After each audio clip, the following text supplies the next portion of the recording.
નવજાત શિશુઓ માટે ખાસ એમ્બ્યુલન્સ સેવાનો પ્રારંભ કરવામાં આવ્યો છે। આરોગ્ય અને પરિવાર કલ્યાણ વિભાગ અંતર્ગત 11 નવી નિયોનેટલ એમ્બ્યુલન્સનો પ્રારંભ કરવામાં આવ્યો છે।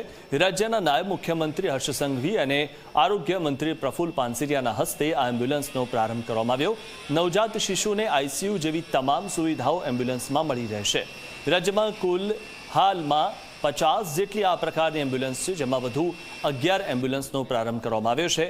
નાના સેન્ટરોમાં બાળકોને કોઈપણ જાતની આરોગ્યલક્ષી મુશ્કેલી સર્જાય તો આ એમ્બ્યુલન્સ મારફતે સારવાર મળી રહે।